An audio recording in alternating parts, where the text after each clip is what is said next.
Hola a todos, soy estudiante de la Universidad Técnica de Machala de la carrera de Medicina. Hoy hablaré acerca del programa de atención a personas con discapacidades con la normativa del Ministerio de Salud Pública. Para empezar, hay que mencionar que la discapacidad no es un concepto excluyente, es una condición del ser humano que puede ser adquirida en cualquier etapa de su vida, durante la gestación, al momento del parto, la infancia, adolescencia, juventud, madurez y tercera edad. No tiene distingo de raza, religión, género o condición social. Está latente en todos los factores que rodean la actividad humana en el hogar, trabajo, transporte, momento de recreación y la vida diaria.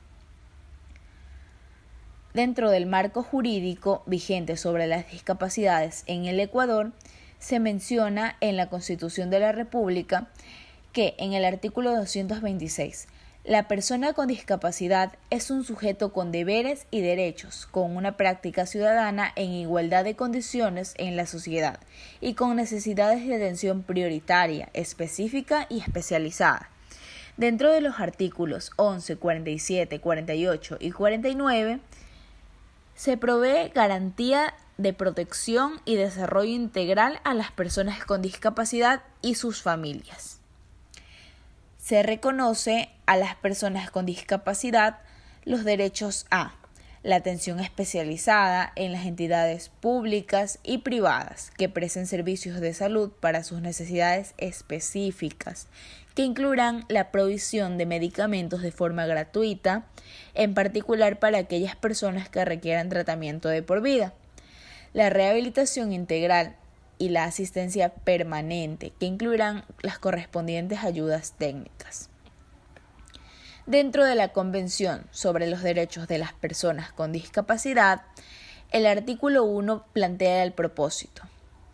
Este es promover, proteger y asegurar el goce pleno en condiciones de igualdad de todos los derechos humanos y libertades fundamentales por todas las personas con discapacidad y promover el respeto de su dignidad inherente. Dentro de la Ley Orgánica de Discapacidades se encuentran 4 artículos que hacen referencia a la normativa del Ministerio de Salud Pública. Dentro del artículo 6 se considera persona con discapacidad a una o más deficiencias físicas, mentales, intelectuales o sensoriales, con independencia de la causa que lo hubiera originado. Ve restringida permanentemente su capacidad biológica, psicológica y asociativa para ejercer una o más actividades esenciales de la vida diaria, en una proporción equivalente al 40% de discapacidad, debidamente calificada por la Autoridad Sanitaria Nacional. En el artículo 8 se menciona que el reglamento dispone la acreditación de persona con discapacidad con un porcentaje del 30% o más para la inclusión laboral y a partir del 40% para beneficios tributarios y medidas de acción afirmativa. En el artículo 87, el MIES tiene la competencia de fomentar la autonomía, goce y ejercicio de los derechos de las personas con discapacidad, orientar y capacitar a las personas y las familias que tienen bajo su cuidado a las personas con discapacidad, en el buen trato y la atención que deben prestarles. Finalmente, dentro del artículo 88, el Sistema Nacional de Protección Integral de las Personas con Discapacidad va a estar conformado por 3 niveles de organismos. El primero es el Consejo Nacional para la Igualdad de Discapacidades.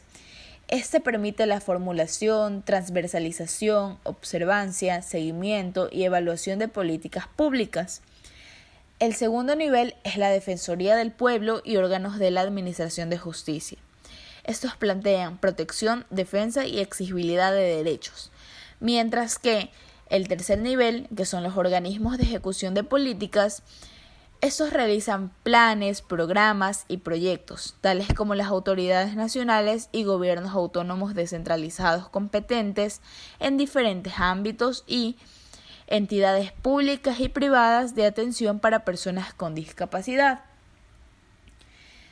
Dentro del Consejo Nacional para la Igualdad se menciona que en 1992 se creó la CONADIS, con la facultad de dictar políticas coordinadas, acciones e impulsar las investigaciones y la posterior constitución de 5 federaciones nacionales de personas con discapacidad, siendo la primera la FENASEC, que es la Federación Nacional de Sordos del Ecuador, la FENEDIF, que es la Federación Nacional de Personas con Discapacidades Físicas, la FENSE, que es la Federación Nacional de Ciegos del Ecuador, la FEPAP-DEM, que es Federación Ecuatoriana Pro Atención a la Persona con Deficiencia Mental, Parálisis Cerebral, Autismo y Síndrome de Down.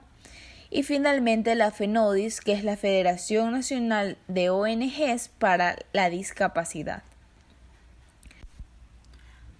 Finalmente se mencionan los modelos o enfoques de atención a personas con discapacidad. Un análisis histórico crítico de las ideas, actitudes y concepciones sobre la discapacidad diferencia claramente 3 etapas: un modelo tradicional, el paradigma de la rehabilitación, que es el modelo médico, y el paradigma o modelo biopsicosocial, que es el modelo social de inclusión y de derechos humanos.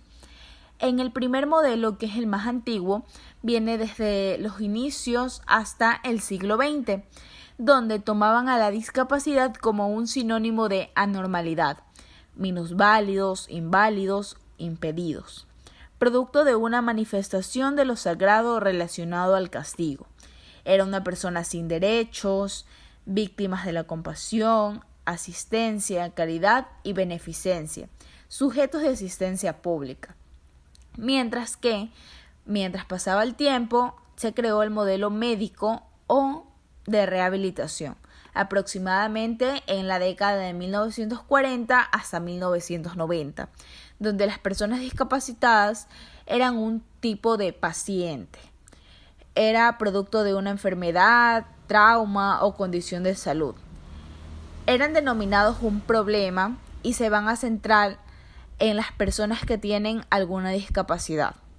En 1980, la Organización Mundial de la Salud va a entender a la discapacidad como la restricción o ausencia de carácter permanente, entendida como una pérdida o anormalidad de una estructura o función, por enfermedad genética, congénita o adquirida. Y ya en nuestros días está el modelo de derechos humanos e inclusión social. Surge aproximadamente en la década de 1990 y data hasta los últimos días. Está centrado en la dignidad y el respeto de la persona, reconoce a la diversidad, identifica a la discapacidad como una característica de lo humano, resalta la relación entre personas y entorno, reconoce la existencia de barreras sociales, físicas que deben ser eliminadas. La discapacidad es una situación social. Persona como sujeto de derechos, Estado es garantista de estos mismos derechos. Gracias.